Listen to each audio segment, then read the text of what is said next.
Hello friends, હું છું આપનો હોસ્ટ અને દોસ્ત નીત અને આપનું સ્વાગત છે મારી YouTube channel awesome audio books Neet FM પર, જેમાં હું આપના માટે શિવકથનના પ્રથમ પુસ્તક મેલુહાને ઓડિયો બુક સ્વરૂપે રજૂ કરી રહ્યો છું. પરંતુ તે પહેલાં નવા જોડાયેલા શ્રોતા મિત્રોને મારો ખાસ અનુરોધ છે કે જો તમારે મેલુહા પુસ્તકનો પૂરેપૂરો લહાવો માણવો હોય તો આ અગાઉ મેં રજૂ કરેલા પુસ્તકના 5 ભાગની ઓડિયો બુક્સ જરૂરથી સાંભળી લેશો.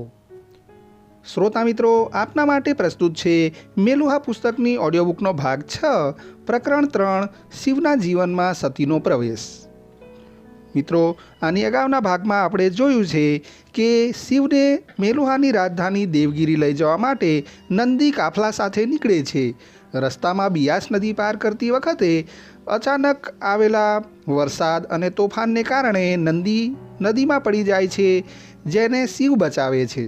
હવે આગળ પ્રકરણ 3, શિવના જીવનમાં સતીનો પ્રવેશ. નંદીના પેટમાંથી બધું પાણી તો નીકળી ગયું, પણ એની જગ્યાએ હવે શરીરમાં તાવ ભરાયો હતો. નંદીના ધગધગતા કપાળ પર ભીના પોતા મૂકતો શિવ એના બિછાના પાસે બેસી રહ્યો. અર્ધબેહોશીની હાલતમાં નંદી જાત જાતના અસ્પષ્ટ લવારા કરી રહ્યો હતો. એમાંથી થોડા શબ્દો શિવના કાને પડ્યા. કેટલી રાહ જોવડાવી, તમને શોધતા શોધતા એક આખી એ સદી વીતી ગઈ. નીલકંઠ, 100 વર્ષ. હે રામ! શિવે થોડા ચિંતિત ભાવે નંદીની સામે જોયું. શરીર ભલે ભારેખમ હોય, પણ ચહેરા પરથી નંદીની ઉંમર 20 વર્ષથી વધુ નહોતી લાગતી, અને તોય કહેતો હતો કે 100 વર્ષથી એ નીલકંઠને શોધતો હતો. કદાચ શરીરનો તાવ એના મગજ પર ચડી ગયેલો. શિવે નંદીના કપાળ પર પોતા બદલવાની ઝડપમાં વધારો કર્યો. મોતના મુખમાંથી નંદી પાછો ફરેલો, પણ લાંબો પ્રવાસ કરી શકે એટલી શક્તિ હજી એના શરીરમાં પાછી નહોતી ફરી. વૈદે થોડા દિવસ આરામ કરવાની સૂચના આપી એનું પાલન કર્યા વિના નંદીને છૂટકો નહોતો. પણ શિવ વિશ્રામ ગૃહની અંદર બેસી બેસીને કંટાળી ગયેલો. નંદી ના કરતો રહ્યો, પણ એનું સાંભળ્યા વિના એક બપોરે શિવ નગરમાં ફરવા માટે નીકળી પડ્યો. સતત એના પડછાયાની જેમ ફરતા સૈનિકોને પણ આજે એણે સાથે રહેવાની મનાઈ ફરમાવી દીધી. ચાલતા ચાલતા શિવ વિશ્રામ ગૃહથી ખાસો દૂર નીકળી ગયો, પણ એક જગ્યાએ આવીને એના પગ અટકી ગયા. શ્રીનગર જ નહીં, હરિયુપ્પાની ભવ્યતાને પણ ભૂલાવી દે એવો મોટો સુંદર મહેલ એની સામે ઊભો હતો. ઊંચા ચોતરા પર શ્વેત અને ગુલાબી આરસ પહાણમાંથી ઘડાયેલી દિવાલો, કલાત્મક સ્તંભો, ઉપર પહોંચવા માટેના વિશાળ પગથિયા, આકાશમાં વસતા દેવોને વંદન કરતું હોય એવું શિખર, બધું એ ભવ્ય અને નજરને જકડી રાખે એવું સુંદર હતું. નજીક પહોંચીને શિવને ખ્યાલ આવ્યો કે આ રાજમહેલ નહીં, દેવાલય હતું. બધાને જાણ થાય એ રીતે આરસની તકતી પર લખ્યું હતું, બ્રહ્મા મંદિર. મંદિરના પ્રાંગણમાં થોડા ફેરિયા ફૂલ અને પૂજાપાનો સામાન વેચી રહ્યા હતા. ક્યાંકથી વળી સ્વાદિષ્ટ વાનગીઓ રંધાઈ રહ્યાની સોડમ આવતી હતી. મંદિરના પગથિયે પગ મૂકતા પહેલાં લોકોને એક જગ્યાએ પગરખાં ઉતારતા જોઈને શિવે પણ એમનું અનુકરણ કર્યું. પરંતુ મંદિરની અંદર પ્રવેશતાની સાથે એ માણસોને ભૂલીને દિવાલો અને સ્તંભોની કલા કારીગરી જોવામાં ખોવાઈ ગયો. દેવાલય બનાવતી વખતે કદાચ માણસોની રચનાત્મકતા અને મહેનત પૂરેપૂરી ખીલતી હશે. પથ્થરોમાં કોતરાયેલું સૌંદર્ય જોતાં જોતાં કેટલો સમય નીકળી ગયો એનું ભાન શિવને રહ્યું નહીં. પણ દૂર દૂરથી આવતો હોય એવો એક અવાજ એના કાને પડ્યો, તમે અહીં શું કરો છો? ચમકીને શિવે પાછળ જોયું. સવાલ દૂર નહીં, પણ સાવ નજીક આવીને ઊભેલી વ્યક્તિએ પૂછ્યો હતો. દેખાવે એ મંદિરનો પૂજારી કે પંડિત લાગતો હતો, અને શિવને અચાનક ખ્યાલ આવ્યો કે મેલુહામાં આવીને એ પહેલીવાર ખરેખર વૃદ્ધ કહી શકાય એવી વ્યક્તિને જોઈ રહ્યો હતો.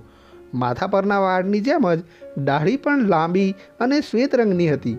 ત્વચા પર કરચલીઓ પડી ગયેલી, પરંતુ ચહેરા પર એક જાતની શાંત આભા પથરાયેલી હતી. ક્ષમા કરજો, હું કોઈને પૂછ્યા વિના અહીં આવી ગયો, શિવે સહેજ છોભીલા પડી જતાં કહ્યું. ભગવાનના ઘરમાં આવવા માટે કોઈને પૂછવાની જરૂર નથી. મંદિરના દ્વાર બધા માટે ખુલ્લા છે, પૂજારીએ કહ્યું. પછી આછું સ્મિત આપીને ઉમેર્યું, પણ તમે આ દેવી દેવતાઓમાં માનતા નથી, ખરું ને? શિવને આંચકો લાગ્યો. પહેલી જ મુલાકાતમાં આ માણસને કઈ રીતે જાણ થઈ ગઈ? શિવના વણ પૂછાયેલા પ્રશ્નનો ઉત્તર પૂજારીએ તરત આપી દીધો. અહીં આવનારા લોકોને માત્ર બ્રહ્માની મૂર્તિ જોવામાં, એની સામે ઊભા રહીને પ્રાર્થના કરવામાં રસ હોય છે. બ્રહ્માનું આ અદ્ભુત મંદિર બનાવવામાં કડિયા અને કારીગરોએ જીવ રેડી દીધો છે. એ તરફ તો કોઈનું ધ્યાન જ નથી જતું, પણ તમે આવ્યા ત્યારથી અહીંની શિલ્પકલા જોવામાં જ મગ્ન છો. બ્રહ્માની મુખ્ય પ્રતિમા સામે તો હજી તમારી નજર સુદ્ધા નથી ગઈ. શિવની આંખો ફરીવાર આસપાસ ફરીને પૂજારી પર આવી ગઈ. તમે સાવ સાચું કહ્યું. મને આ દેવી દેવતાઓમાં, મૂર્તિ પૂજામાં જરાય શ્રદ્ધા નથી. હું માનું છું કે ઈશ્વર આપણી વચ્ચે, આપણી આસપાસ જ છે. નદીઓમાં, વૃક્ષોમાં, હવાના કણે કણમાં પરમાત્મા વસે છે. કાનની સાથે મન ખુલ્લું રાખો તો એનો અવાજ બધે સંભળાશે. આટલું બોલી ગયા બાદ શિવે થોડા ખચકાઈને ઉમેર્યું, પણ માફ કરજો, તમારા ભગવાનનું અપમાન કરવાનો મારો કોઈ ઈરાદો નહોતો. પૂજારી હસ્યા. મિત્ર, મારા ભગવાન, તમારા ભગવાન, બધાના ભગવાન એક જ છે. દૈવી શક્તિ ભલે જુદા જુદા રૂપે પ્રગટ થતી હોય, પણ બધાનો સ્ત્રોત એક જ છે. પરંતુ આજે એની ચર્ચા કરવાનું રહેવા દઈએ.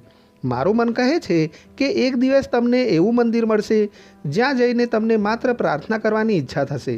એ વખતે તમારી આંખોની સામે મંદિરની દિવાલો, છત કે થાંભલા નહીં, પણ માત્ર ભગવાન હશે. અચ્છા, ક્યાં છે એવું મંદિર? શિવના અવાજમાં કટાક્ષની છાંટ આવી ગઈ, પણ પૂજારીએ પહેલાં જેવી જ શાંતિ જાળવીને કહ્યું, યોગ્ય સમય આવશે ત્યારે આપોઆપ તમારા ચરણ તમને એ મંદિર ભણી દોરી જશે. શિવને કંટાળો આવવા લાગ્યો. મેલુહામાં બધા લોકો ઉખાણાની ભાષામાં જ વાત કરતા હતા.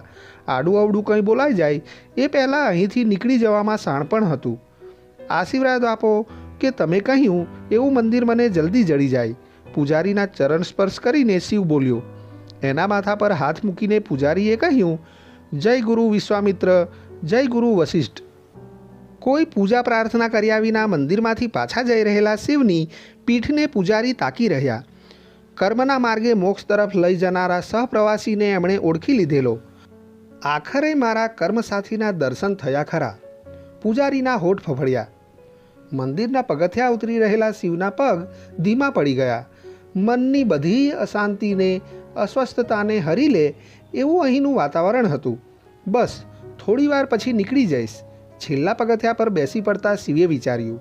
એ નહોતો જાણતો કે આ થોડી ક્ષણોમાં એનું જીવન કેટલી હદે બદલાઈ જવાનું હતું.